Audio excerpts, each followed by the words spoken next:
자, 역사를 가장 역사답게 가르친다고 자부하는 황현필입니다.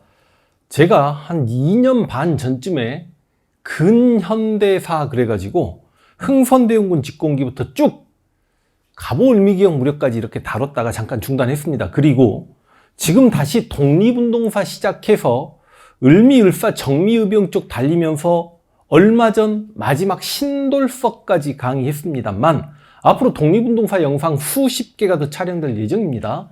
그런데 최근에 그 정진석 비상대책위원장의 막말 때문에 진짜 구한 말, 우리 고종에 대한 강의를 제가 단 한 번도 하지 않았단 말이죠. 왜 고종에 대한 강의를 지금까지 고종 인물에 대한 강의를 하지 않았습니까? 라고 질문하신다면 진짜 제가 고종을 잘 모르겠습니다. 고종을 보다 보면 너무 양면적인 모습들이 여기저기 사료를 통해서 확인이 되기 때문에 도대체 이 사람 뭐야? 선조, 인조만큼의 암군인 거야? 아니면 진정한 개혁가였던 거야? 아니면 독립운동가였던 거야? 아니면 매국노였던 거야? 파악이 불가능했기 때문에 고종 강의도 하지 않았습니다만 이게 을사조약이라든지 고종 강의를 해야 되겠다는 마음을 다시 먹었고, 그러다 보니 어쩔 수 없이 예전에 제가 대용군이 300년만 일찍 태어났으면 조선의 역사를 바꿨을 것이다 라고 분명히 강의를 찍었습니다. 그럼에도 불구하고 아주 주요 인물 대원군, 민비, 고종, 이완용 이렇게 찍고 나서 다시 항일, 무장, 의열투쟁을 가는 게 맞을 것 같다라는 생각이 들어서 오늘 갑자기 이렇게 대원군 때문에 마이크를 잡았습니다.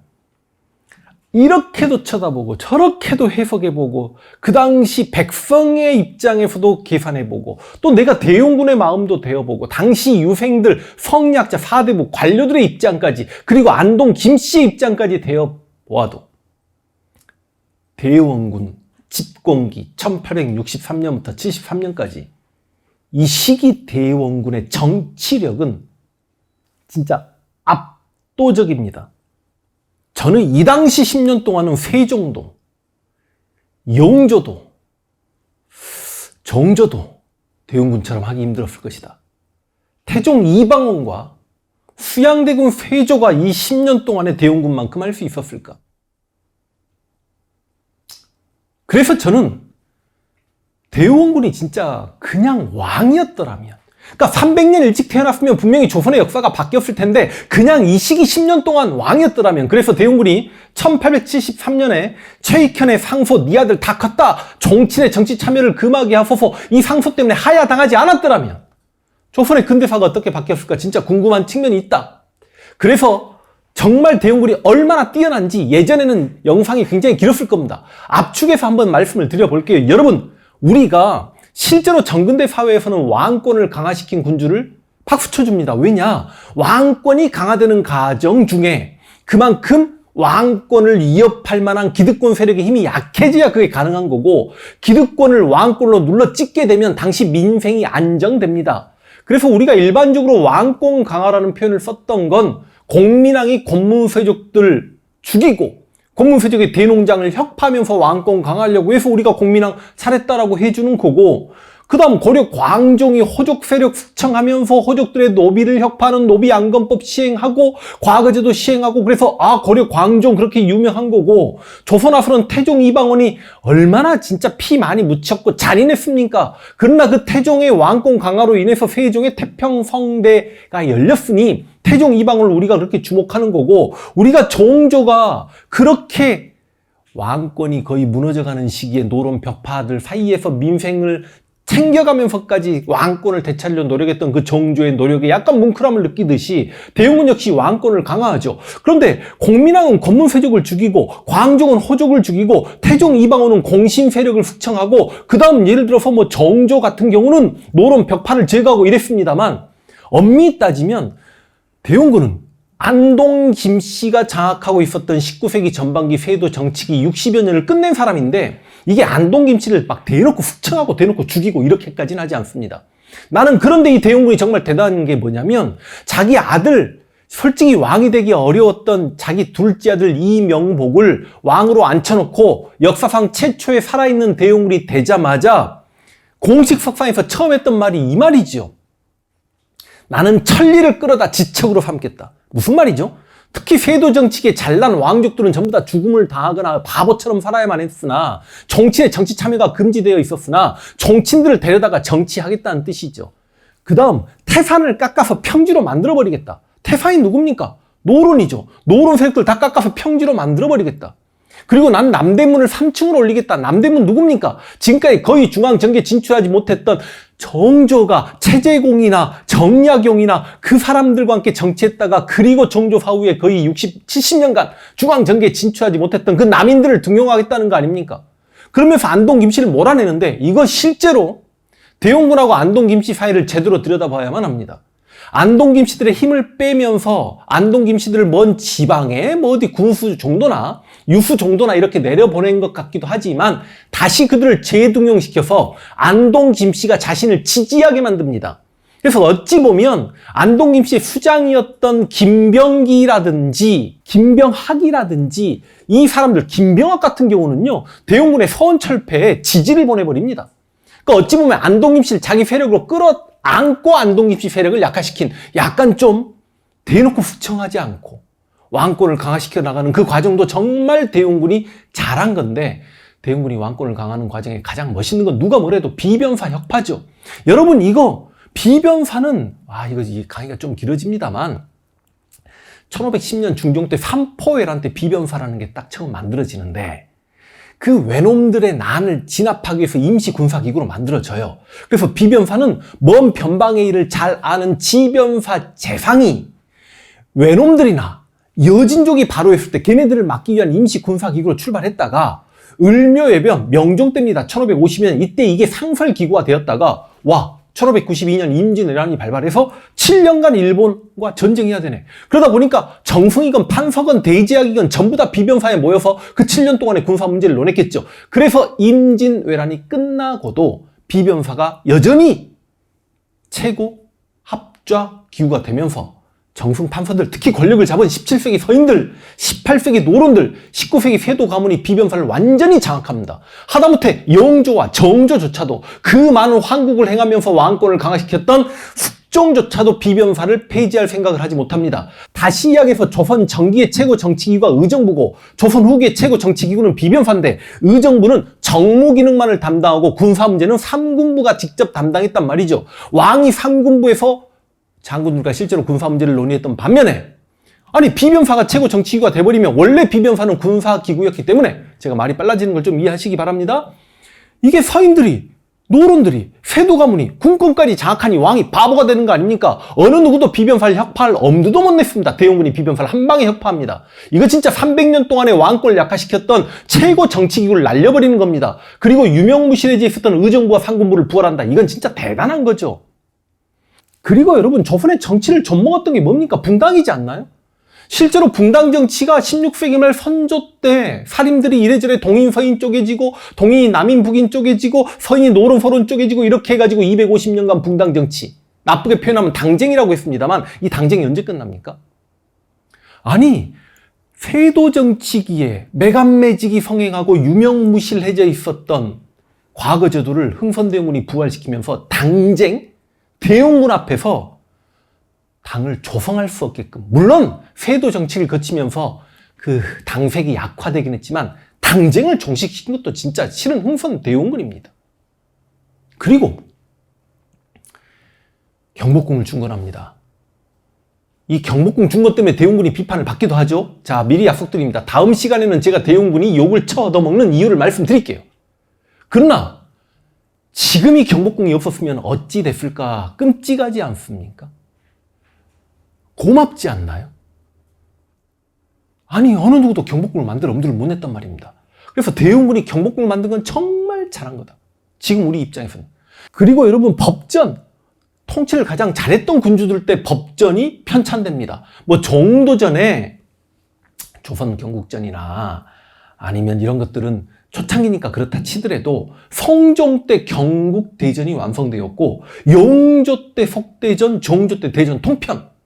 그런데 대용군은 대전 회통, 육전조례 이거 만든 인물이 조두순이긴 합니다. 조두순 이름이 그렇긴 해요.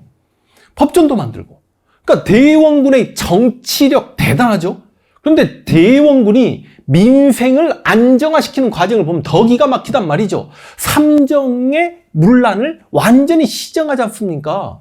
우리가 태종 이방원이 양전사업했다라고 이야기하는데, 아니 토지에 대한 문제를 해결하기 위해서 다시 한번 양전사업하면서 지주가 농민들의 토지 변병을 막게끔 합니다. 그리고 군정, 호포법, 이건 진짜 대박이죠. 여러분, 전부 다 이 양반이 되려고 했던 이유가 뭐냐면, 양반이 되면 군대 가지 않아도 됐던 게 조선시대입니다. 그래서 일반 농민들이 가장 힘들었던 게 바로 군포 문제인데, 군포는 농민들만 냈단 말이죠. 그런데 집이 있는 놈들은 전부 다 군포를 내라. 양반도 집이 있고 노비도 집이 있고 농민도 집이 있으니까 집이 있는 사람은 다 군포를 내라. 쉽게 이야기하면 우리 역사상 권력자들, 최상위 신분층에게 군역의 의무를 지게 했던 최초의 법이 호포법입니다.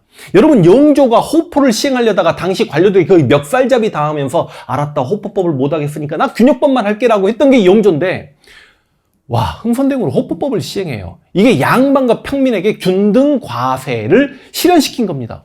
대단하죠? 그리고 여러분, 사창제, 이것도 세종의 사창제가 박수받는데요. 세종보다 더 완벽한 사창제를 합니다. 이 사창이 뭐냐면, 봄에 춘궁기에 국가가 쌀을 빌려줬다가 가을에 갚아라. 이게 이제 춘합제도라고 이야기합니다. 그런데 원래 조선시대 의창에서 쌀을 빌려주고 그랬습니다만, 세종은 이게 황곡제의 고리대화 문제가 생기니, 왜 봄에 국가로부터 쌀을 빌렸다가 가을에 못 갚게 되면 이게 이자가 눈두덩이처럼 불어나고 국가의 땅이나 집을 차압당하니 이거 문제가 있다. 향촌 자치적으로 직접 빈민구제를 해라라고 해서 사창제를 세종이 실시하긴 하지만, 그때는요 실제로 의창에게 쌀을 빌려서 지방에 사창을 했다라면 흥선대원군은 중앙에서 빈민구제해서 황곡제의 고리대화 되는 걸 막겠다. 지방 자치적으로 완벽하게 사창제를 실시해라. 이것도 멋있는 거죠. 그리고 여러분, 서원철폐, 이건 진짜 기절 초풍할 정도 일이지 않습니까? 무슨 말인지 이해가 안 되시나요? 여러분, 서원은 지방에 조선시대에 수천 개가 있었다고 보시면 맞습니다. 근데 대원군이 1차적으로 서원을 많이 철폐하고 나서 다시 한번 서원을 철폐할 때 600여 개를 또 날려버리죠. 근데 지방에 있는 서원은 원래 선현, 훌륭한 유생에 대한 제사를 모시는 곳인데, 이 서원 중에 상당수가 사액서원이라고 해가지고 국가로부터 토지를 받고 노비까지 가지고 있으면서 면세 혜택을 갖습니다. 지금 대한민국의 종교가 다 면세 혜택을 가지고 있죠. 그러다 보니까 대원군은 이 서원의 재산이 욕심도 났겠죠. 그러면서 뭐라고 합니까? 서원을 대대적으로 철폐합니다. 그러니까 지방에서 그 서원을 장악하면서 지방에서 목소리 좀 냈던 양반 유생들 입장에서는 자신들이 큰 소리 낼 수 있는 근거지가 사라지게 되는 거니까, 삼남지방의 유생들이 흥선대원군에게 복합상소 궁궐 앞에 꿇어와서 엎드리면서 전하 통촉하여 주시옵소서 이거 하겠다고 좀비처럼 밀고 올라오니, 흥선대원군이 저 유생들의 한강 도화를 막거라 하고 한강의 나룻배를 싹 치워버리죠. 그리고 이런 이야기를 합니다. 야, 서원은 선현에 대한 제사를 모시는 곳인데 하물며 도적들이 숨어 살았어야 되겠는가? 이거 진짜 당시 조선의 지방 사대부들 다 도적 취급해버리는 거죠. 나는 우리 백성을 힘들게 하면 공자가 다시 살아나도 용서치 않겠다고. 와, 이건 진짜 여러분 기절 초풍할 정도로 아름다운 발언입니다. 조선의 그 성리학적 가치관에 매몰돼서 정신 못 차렸던, 근데 권력자가, 지금 대한민국은 다종교 국가인데 대통령이 교회는 예수의 부활, 예수의 재림을 기다리는 곳인데 도적들이 숨어 살아야 되겠습니까? 예수가 부활하더라도 제가 용서치 않겠습니다. 혹은 절은 이렇게 부처의 자비를 민중들에게 이렇게 보살들에게 막 이렇게 하는데 하물며 도적들이 숨어 살아야 되겠습니까? 이렇게 이야기하면 대통령 가능할까요? 쉽지 않을 겁니다. 근데 대한민국은 다종교 국가거든요. 조선은 유교 국가입니다. 지금까지 조선 500년에 어떤 지배자도 백성을 공자보다 우선시돼야 된다라고 이야기했던 경우는 없었다. 그래서 서원이 대대적으로 철폐되었다. 대단하죠. 근데 대원군이 진짜 잘했던 건 여러분 뭔지 아십니까? 대원군 집권기 10년 동안에 나라가 부자가 됩니다. 왜 부자가 될까요? 저 이거 한번 따져보고 싶은데요. 아마 세종 때, 정조 때, 물론 세조 때도 그랬을 것 같고요. 왕권이 강했을 때는 지방의 탐관오리들이 생겨나기가 쉽지가 않습니다. 근데 대원군 10년 동안 아마 조선의 탐관오리가 가장 많이 사라졌던 10년이지 않을까. 탐관오리라는 고발이 들어오면 그 탐관오리를 중앙에 불러들여서 큰 솥에 탐관오리를 넣습니다. 그리고 불을 떼는 신용을 합니다.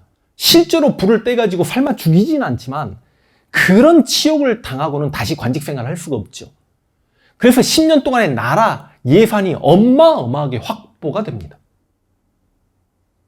물론 이걸 몇 년 만에 민비가 다 까먹어 버리긴 하지만. 그리고 실제로 서양 무기에도 굉장히 관심을 갖습니다. 서양 오랑캐 침략했을 때 그들의 증기선이 두렵지만 그들의 증기선을 수중에서 폭파하기 위한 무기 제작이라든지 그런 연구에도 흥선대군이 상당히 많이 관심을 갖습니다. 그리고 어찌되었든지 간에 병인양요와 신미양요를 이겨냈다라는 자신감과 더불어 당시 대원군이 집권하고 있었을 때 물론 유생들에게 지지받기 위해서 못된 행동을 했다고 제가 다음 시간에 대원군 비판 영상에서 이야기하겠습니다만 대원군을 대노 백성들과 사대부들에게까지 완벽하게 지지를 받았던 그 10년 동안의 흥선대원군은 정말 대단한 인물이었다.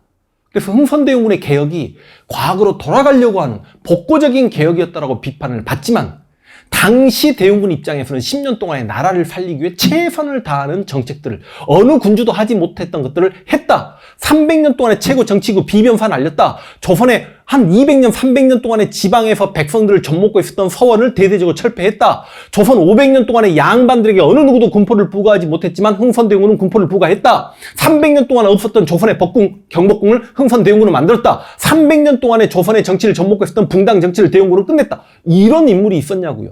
그래서 저는 그 10년 동안만큼의 대원군은 정말 최고였다라는 말씀과 더불어 그래도 다음 시간에 대원군이 왜 비판받는가는 한번 이야기해 볼 수 있도록 하겠습니다.